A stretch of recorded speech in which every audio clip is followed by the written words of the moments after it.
Pagdating namin doon sa garahe, nawala yung bata. Yung bata mo takbo. Tapos aswang yun. Hindi ko alam ano yun eh. Bata talaga eh. Nakita nila yun. Napaiwatig lang yun.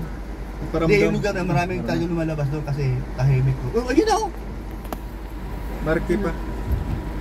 Yan, paalis na po. Grabe yung aswang na yun eh. Akala niya matatakot niya ako. Grabe yung takbo ko. Akala niya matatakot niya ako. Kala niya, no? Kala lang niya. Kala niya. Going to... Totoo man yung sabi mo yun. Parang pusa, pero bigat sa bubong Going to talaga. Sorsogon. Ganyan din ako. Sabi ko, di ba no? Bulabul ko din yun. Marami nakarinig. Pagi ako nun ay. Sabi ko, huwag ka nang magpapakita sa akin, pusang ina ka. Huwag ka bumalik. Pagkagabi bumalik, sabi sa akin, nandito ka naman. Sabi, bumalik ako hindi sa tinatakot kita. Hindi ako pusang ina. Pusang ama ko. Oo. Sabay alis to nito. Pati yung kapitbahay natin na may bundis doon. Talagang nakita mo yung aso na malaki. Eh ganito yun. Sige daw. Ito mga. Sabi ni Lord, hindi daw sila nakakatulog kasi talagang balik-balik daw sa bubong niya. Pag lumalabas siya, wala kang makita. So ang ginawa namin, habang nag-aantay kami, nag-inom kami. Kasi hindi ako naniniwala sa ganyan. Hindi ka niniwala. Maya-maya, lalakad talaga. Yung tao talagang nalubog yung paa sa yero. Bigla kaming lumabas ganun, wala naman. Ang ginawa ko, kinuha ko yung ano ko, mga bala. Nagsunog ako ng pulbura. Pag sindi ko ng pulbura, may malakas parang ibon na gumano sa Bakit kaya?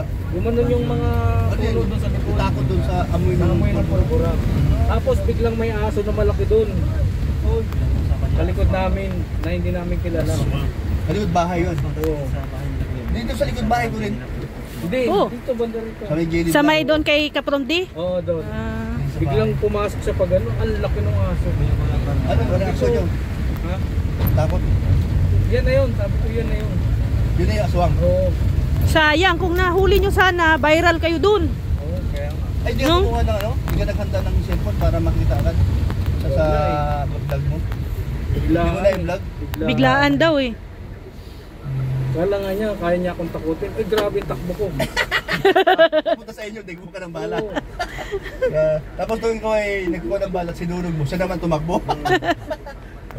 Kaya ngayon, wala na, tahimik na nung magsunog ako. Umuwi na yun. Pero pag ako naman nakihin ng alas Dayo lang daw yun eh. alauna, lalabas ako. Makikita ko yung yung labas sa likod. Parang may nagpahiwating. Sabi ko, ay balahibo ko. Tayo. Tumayo. Sumilip. Balahibo lang yung tumayo sa'yo kay Brooks. Balahibo lang. Sumilip ako sa salamat mo. Kasi may... No, pero nakakita ka na ng ilong ng aswang. Ano? Ng ilong ng aswang ba nakakita ka na? Ha? Medyo lang malaki. Wali. Doon po ito sa... Ha? Sa pick-up. Hindi na plate ko dala. Sa gamit mo, sa bag mo. Doon po sa pick-up. Lahat? Oh, nakita mo na yung ilong ng aswang. Tuloy mo. Eh, doon muna sa sa Tumayo, ang balahibo. Balahibo lang talaga man natayo. Kailangan dali mo. Ibig sabihin, balahibo na lang ang natayo sa kanya. Ako muna.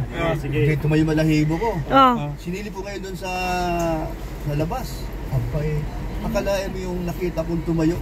Si Dos pala yun. Yung balahibo yan, gumuno, umangat. Sabi ko, Dos, ano nangyari sa'yo? Si Uno. Bakit? Malibog ay. Ay, nakausap ko na. Nasakyan niya ako, sabi ni Dos. Ay, nagsumbong si Dos sa'yo? Oo. Ay, bantakin mo. Nagsasalita na pala si Dos. Baliktad ba nga pala? Hindi pa sasagin.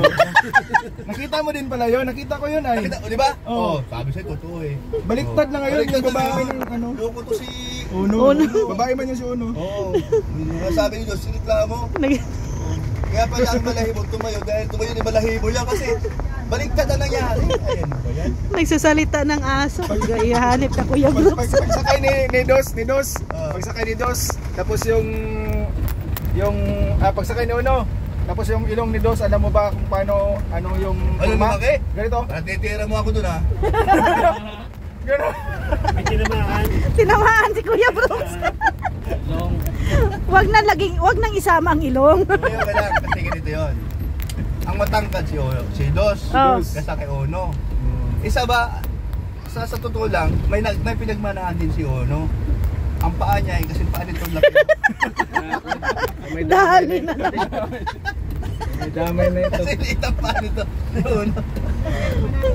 Ay, naku. Ayan mga kalingap.